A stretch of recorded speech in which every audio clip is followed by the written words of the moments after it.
Welcome to my channel. आज हम लोग मौर्य काल के पीवाईक्यूज को देखने वाले हैं और ये इसका भाग 1 है। तो अगर आप मेरे चैनल पर नए हैं तो कृपया चैनल को सब्सक्राइब करें और वीडियोस को लाइक ज़रूर करें। आइए चलिए शुरू करते हैं। मेरा नाम है सुबेश चतुर्वेदी और वेलकम टू माय चैनल। आज का हमारा पहला प्रश्न है, निम्नलिखित में से कौन सा सबसे पुराना राजवंश है? हमारे ऑप्शन है गुप्त, मौर्य, वर्धन और कुषाण। क्योंकि हमें इन चारों में देखना है तो इन चारों में जो सबसे पुराना वंश है वो मौर्य वंश है। अगर हम अन्य वंशों को देखें तो हमें सबसे पहले मिलता है इतिहास में हर्यक वंश। हर्यक वंश। दूसरा मिलता है हमें शिशुनाग वंश। शिशुनाग वंश। तीसरा हमें मिलता है नंद वंश। नंद वंश। और इसी नंद वंश के समय हमें सिकंदर का आक्रमण देखने को मिलता है। सिकंदर का आक्रमण देखने, उसके बाद हमारा आता है मौर्य वंश। मौर्य वंश। अगला हमें मिलता है शुंग वंश। शुंग वंश। शुंग वंश के बाद आता है कण्व वंश। कण्व वंश। उसके बाद हमें मिलता है सातवाहन वंश। सातवाहन वंश। सातवाहन के बाद हमें मिलते हैं हिंद यूनानी। हिंद यूनानी जिसमें हम कब्बिम कटफिशस, कुजूल कटफिशस इत्यादि को देखते हैं। इसी के अंतर्गत पहलो वंश आ जाता है, शक वंश आ जाता है। फिर हमें मिलता है कुषाण। कुषाण वंश। कुषाण वंश के बाद हमें जो मिलता है वह गुप्त वंश। गुप्त वंश के बाद आता है हमारा वर्धन वंश। वर्धन वंश। तो इतने जो है हमें वंश क्रमिक रूप से याद रहने चाहिए। अब इन्हीं में से देखिए दिया हुआ है गुप्त वंश, मौर्य वंश, वर्धन वंश, कुषाण वंश। अब हमें इनमें से पूछा था कौन सबसे पुराना है, तो हमें पता है कि सबसे पुराना है मौर्य वंश। आइए हम लोग अगले प्रश्न की ओर बढ़ते हैं। नंद वंश के पश्चात मगध पर किस राजवंश ने शासन किया? अभी अभी हमने देखा, तो उसका सही उत्तर है मौर्य वंश। आइए हम लोग अगले प्रश्न की ओर बढ़ते हैं। भारत में सबसे पहले साम्राज्य की स्थापना किस शासक द्वारा की गई? तो इसका सही उत्तर हो जाता है चंद्रगुप्त मौर्य। अगर हम चंद्रगुप्त मौर्य को देखें तो संपूर्ण भारत को एकत्र कर कर पहला साम्राज्य बनाने वाला व्यक्ति है। और साथ में इसे ग्रीक साहित्य में, इन्हें ग्रीक साहित्य में सेंड्रोकोटस कहा गया है। सेंड्रोकोटस कहा गया, और कहीं कहीं इनका नाम एंड्रोकोटस भी मिलता है। एंड्रोकोटस। अगर हम सेंड्रोकोटस की बात करें तो स्टेबो मेगास्थनीज व जस्टिन, एक इतिहासकार थे जस्टिन, इन्होंने इसको सेंड्रोकोटस कहा है। वहीं अगर हम एंड्रोकोटस की बात करें तो एरियन प्लूटार्क ने इसे एंड्रोकोटस कहा। आइए हम लोग अगले प्रश्न की ओर बढ़ते हैं। निम्नलिखित में से कौन एक मौर्य वंश का शासक नहीं था?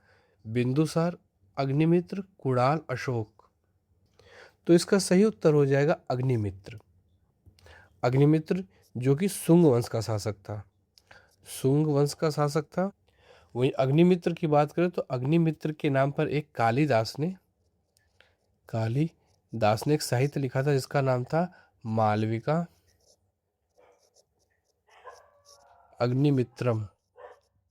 अग्निमित्रम, जिस कहानी का मुख्य पात्र अग्निमित्र रहता है, वहीं एक मालवा की रानी रहती है जो कि नायिका रहती है इस कहानी की।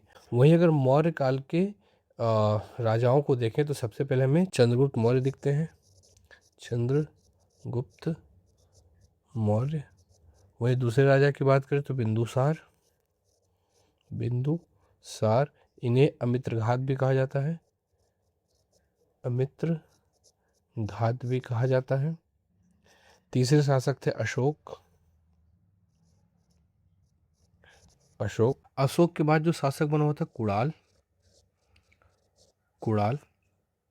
वो अंतिम की बात की जाए, क्योंकि इसके बाद कोई स्पष्ट जानकारी हमें मिलती नहीं, तो अंतिम जो था वो था हमारा बृहद्रथ। इस प्रकार मौर्य वंश में कुल इतने राजा हुए। हालांकि बीच में कहा जाता है कि 7 से 8 राजा और हुए, लेकिन उन्हें उनके बारे में हमें स्पष्ट जानकारी नहीं मिलती है। आइए हम अगले प्रश्न की ओर बढ़ते हैं। निम्नलिखित में से किस एक में चंद्रगुप्त मौर्य द्वारा मगध का राज सिंहासन प्राप्त करने की कथा दी गई है? तो इसका सही उत्तर हो जाएगा मुद्रा राक्षस, जो कि विशाख दत्त द्वारा रचित एक पुस्तक है।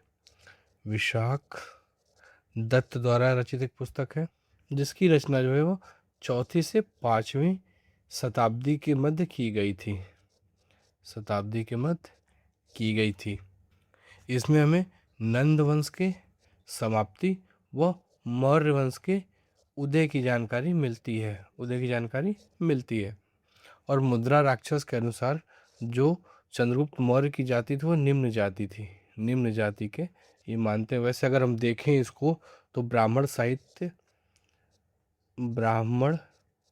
साहित्य में यानी कि जो पुराण उराण है, पुराण वगैरह, इसमें इनकी जाति शूद्र मिलती है। शूद्र मिलती। वहीं अगर बौद्ध और जैन साहित्य में देखें, बौद्ध व जैन साहित्य में, तो इनकी जो जाति वह क्षत्रिय मिलती है। क्षत्रिय जाति मिलती है। आइए हम लोग अगले प्रश्न की ओर बढ़ते हैं। निम्नलिखित में से किस पुस्तक में चंद्रगुप्त मौर्य को वृषल कहा गया है? मुद्रा राक्षस में चंद्रगुप्त मौर्य को वृषल की संज्ञा दी गई है। आइए हम लोग अगले प्रश्न की ओर बढ़ते हैं। जिसके ग्रंथ में चंद्रगुप्त मौर्य का विशिष्ट रूप में वर्णन हुआ वो कौन सा है? तो वो विशाखदत्त। विशाखदत्त की मुद्रा राक्षस, मुद्रा राक्षस, जो कि मौर्य वंश के ऊपर लिखी गई पुस्तक है। वही भास की बात की जाए तो हमने आपको बताया था कि स्वप्नवास दत्ता, स्वप्नवास दत्ता। शूद्रक की अगर बात करें तो मृक्ष कटिकम, मृक्ष कटिकम इनकी पुस्तक का नाम था। वहीं अश्वघोष ने बहुत सारे बौद्ध पुस्तकें लिखी जैसे बुद्ध चरित इत्यादि। आइए हम लोग अगले प्रश्न की ओर बढ़ते हैं। विशाख दत्त के प्राचीन भारतीय नाटक मुद्रा राक्षस की विषय वस्तु है। तो अभी अभी हम लोगों ने देखा कि चंद्रगुप्त मौर्य के समय में राज दरबार और दुराभिद्ध संधियों के बारे में, दुरभ संधि यानी कि जो पड़ोसी राजाओं से जो संधियाँ की जाती थी उसी को दुरभ संधि कही जाती। तो आइए हम लोग अगले प्रश्न की ओर बढ़ते हैं। सेंड्रोकोट्टस से चंद्रगुप्त मौर्य की पहचान किसने की? अभी भी मैंने आपको ऊपर बताया कि चंद्रगुप्त मौर्य को दो नामों से जाना जाता है। एक है सेंड्रोकोट्टस, वही दूसरा है एंड्रोकोट्टस। एंड्रोकोट्टस। सेंड्रोकोट्टस जो नाम है वो स्ट्रैबो मेगास्थनीज व जस्टिन ने दिया था। वहीं एंड्रोकोट्टस की बात करें तो एरियन व प्लूटार्क ने इसका नाम दिया था। लेकिन इस बात की खोज की सेंड्रोकोट्टस से चंद्रगुप्त मौर्य था, इसकी जो खोज थी वो विलियम जोन्स ने की थी। कि जो प्राचीन साहित्य हैं उसमें एक नाम उनको मिला सेंड्रोकोट्टस। उन्होंने कहा कि यह जो सेंड्रोकोट्टस है यह चंद्रगुप्त मौर्य, इस बात की जो खोज है वो विलियम जोन्स द्वारा की गई थी। अगर वी ए स्मिथ की बात की जाए तो इनका नाम था विंसेंट आर्थर स्मिथ। उन्होंने भारत के प्राचीन इतिहास का सबसे व्यवस्थित इतिहास लिखा था, जिसका नाम था the early history of India. The early history of India, जो कि वी ए स्मिथ ने लिखी थी। और इन्होंने ही समुद्रगुप्त को भारत का नेपोलियन कहा था। आइए हम लोग अगले प्रश्न की ओर बढ़ते हैं। यूनानी लेखक जस्टिन द्वारा किसे सेंड्रोकोट्टस कहा गया? अभी भी हमने ऊपर देखा तो चंद्रगुप्त मौर्य। आइए हम लोग अगले प्रश्न की ओर बढ़ते हैं। निम्नलिखित में से किसने यह कहा था कि चंद्रगुप्त मौर्य ने 6 लाख सैनिकों की सहायता से संपूर्ण भारत पर आक्रमण और अधिकार किया? तो जो इसका सही उत्तर होता है वो है प्लूटार्क। और प्लूटार्क ने यह भी कहा था कि जब सेल्यूकस चंद्रगुप्त मौर्य से हार गया तो उसने 500 हाथी उपहार में दिए थे सेल्यूकस को। तो प्लूटार्क इसका सही उत्तर हो जाएगा। आइए हम लोग अगले प्रश्न की ओर बढ़ते हैं। चंद्रगुप्त मौर्य ने सेल्यूकस को बख्शीश के रूप में क्या दिया था? तो अभी अभी हमने देखा था 500 युद्धक हाथी। और इस बात की जानकारी कौन देता है? तो प्लूटार्क। आइए हम लोग अगले प्रश्न की ओर बढ़ते हैं। निम्नलिखित में से किसने सेंड्रोकोटस और सिकंदर महान की भेंट का उल्लेख किया? तो इसका सही उत्तर हो जाएगा जस्टिन। सेल्यूकस के साथ जो संधि हुई थी, इस संधि का वर्णन अगर देखें तो हमें एपियन एपियन प्लूटार्क व जस्टिन द्वारा लिखित साहित्य में मिलता है। जस्टिन द्वारा लिखित साहित्य में मिलता है। आइए हम लोग अगले प्रश्न की ओर बढ़ते हैं। मालवा, गुजरात एवं महाराष्ट्र के शासक ने पहली बार जीता? तो इसका सही उत्तर हो जाएगा चंद्रगुप्त मौर्य। अगर चंद्रगुप्त मौर्य के अभियान को देखें तो इन्होंने सबसे पहले मगध पर आक्रमण किया, मगध पर आक्रमण किया, जो कि असफल रहा। फिर इसके बाद इन्होंने पंजाब को जीता, पंजाब को जीता। उसके बाद पुनः मगध पर आक्रमण किया और इस बार उन्होंने जीत लिया। अगर पहले वाले की बात करें तो यह हमें महाबोधि वंश में मिलता है, महाबोधि वंश में मिलता है। लेकिन इन दोनों की जो जानकारी है वो हमें महावंश की टीका है, उसमें हमें इसकी जानकारी मिलती है।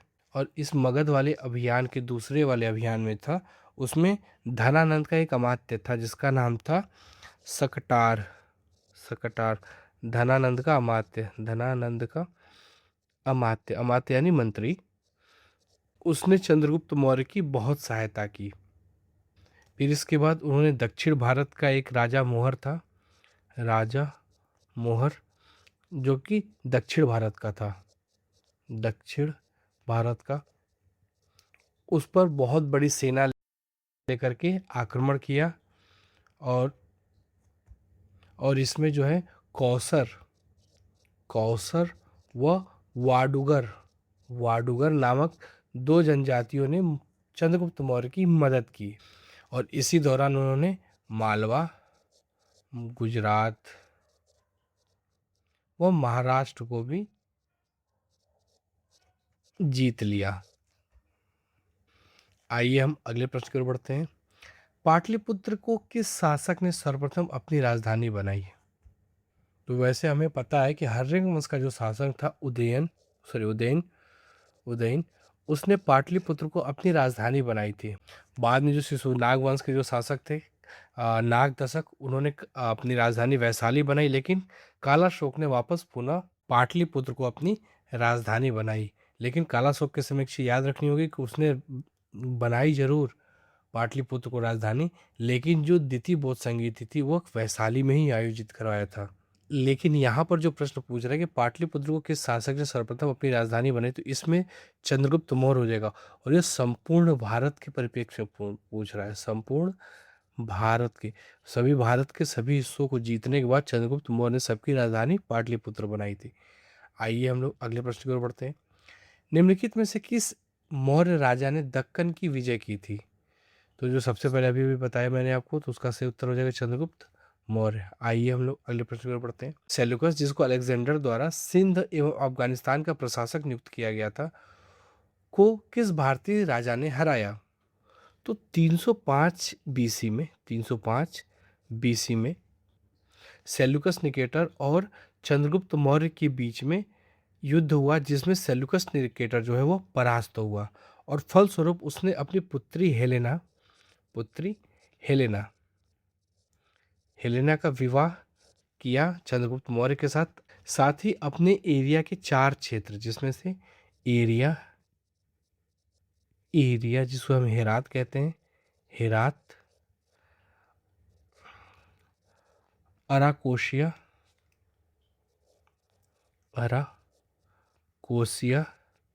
जिसे हम लोग कांधार कहते हैं, कांधार। तीसरा जेड्रोसिया, जिसे हम लोग बलूचिस्तान या मकरान तट भी कहते हैं। तथा चौथा जो था उसका नाम था पेरोपनिसडाई,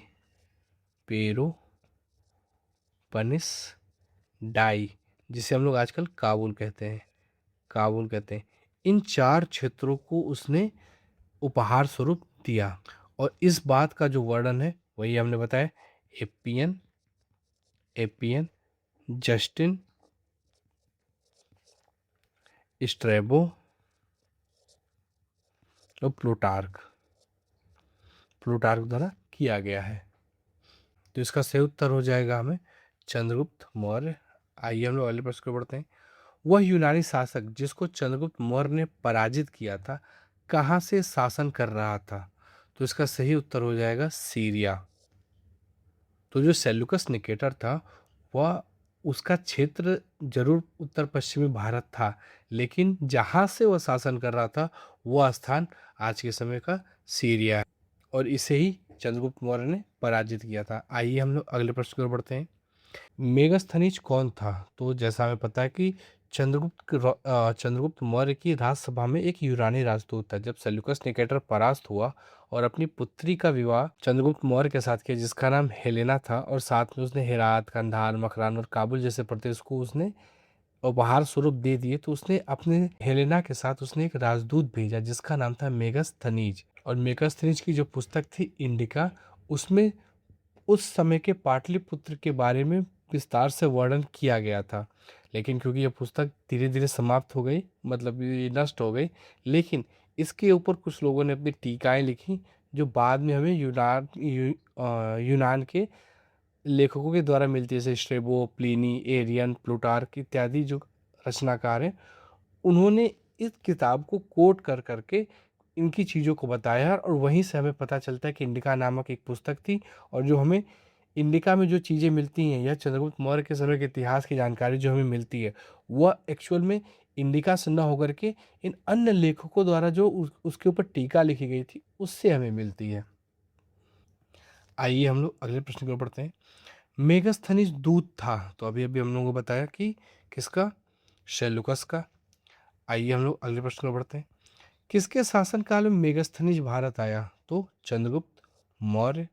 आइए हम लोग अगले प्रश्न को बढ़ते हैं। इंडिका का मूल लेखक था मेगस्थनीज, अभी ऊपर मैंने आपको बताया। आइए हम लोग अगले प्रश्न पर बढ़ते हैं। मेगस्थनीज की पुस्तक का नाम क्या था? तो मेगस्थनीज की जो पुस्तक थी, अभी अभी मैंने बताया कि उसका नाम इंडिका था। आइए हम लोग अगले प्रश्न की ओर बढ़ते हैं। चंद्रगुप्त मौर्य का गुरु कौन था? तो इसका सही उत्तर हो जाएगा भद्र बाहु। जैसा हमें पता है कि चंद्रगुप्त मौर्य पूरे दक्षिण भारत में शासन करते थे। उनका जो राज्य था वो मैसूर राज्य तक फैला हुआ था, जहाँ पर जैन मुनि भद्र बाहु रहा करते थे, जिसे हम लोग श्रावण बेलगोला नाम से जानते हैं। श्रावण बेलगोला। और यहीं जाकर के चंद्रगुप्त मौर्य ने संलेखना विधि द्वारा 298 बीसी में संलेखना विधि द्वारा, संलेखना विधि द्वारा अपने प्राण को त्यागे थे। तो इसका सही उत्तर हो जाएगा भद्र बाहु। आइए हम लोग अगले प्रश्न की ओर बढ़ते हैं। प्राचीन भारत का वो प्रसिद्ध शासक जिसने अपने जीवन के अंतिम दिनों में जैन धर्म अपनाया, वो कौन था? तो उसका सही उत्तर हो जाएगा चंद्रगुप्त मौर्य। अभी अभी मैंने आपको बताया।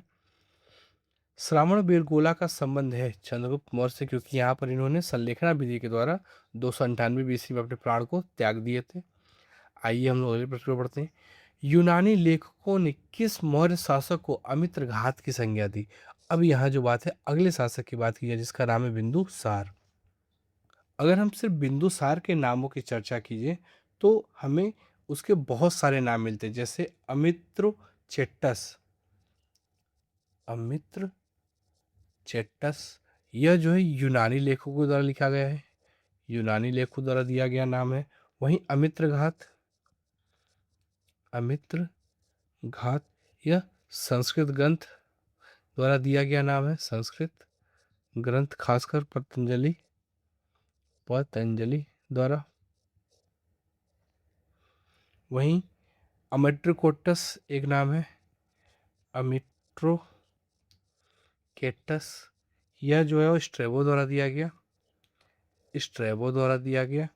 मद्रसार, मद्रसार यह जो है वायु पुराण में मिलता है, वायु पुराण में मिलता है। सिंहसेन, सिंह सेन यह जो है जैन ग्रंथ में मिलता है हमें, जैन ग्रंथ में मिलता है हमें। वहीं बिंदुपाल, बिंदु पाल। यह जो जानकारी हमें जो है वो चीनी ग्रंथ में मिलती है, चीनी ग्रंथ में। तो इतने नाम हमें बिंदुसार के मिलते हैं। आइए हम लोग अगले प्रश्न की ओर बढ़ते हैं।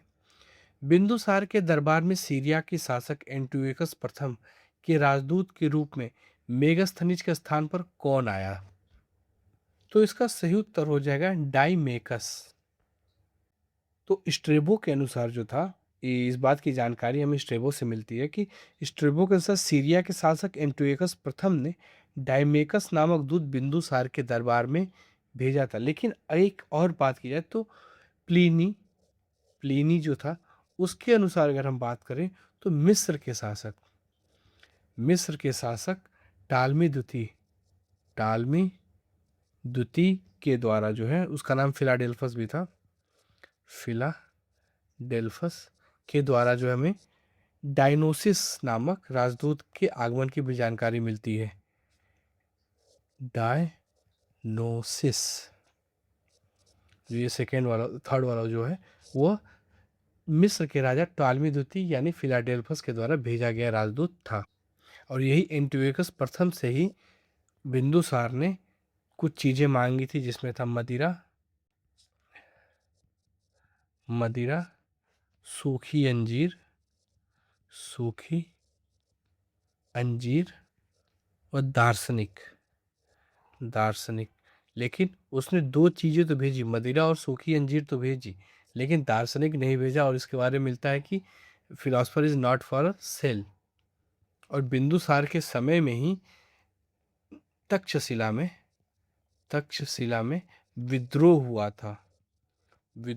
था, जिसे दबाने के लिए उसने अशोक को भेजा था, जो जिस समय भेजा उस समय वो उज्जैनी का राजकुमार था। और जब अशोक भेजा गया उस समय जो तक्षशिला का गवर्नर था उसका नाम था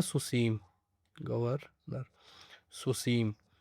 लेकिन बिंदुसार के समय ही तक्षशिला में एक बार और विद्रोह होता है, और उस विद्रोह में सुसीम को भेजा गया था दबाने के लिए।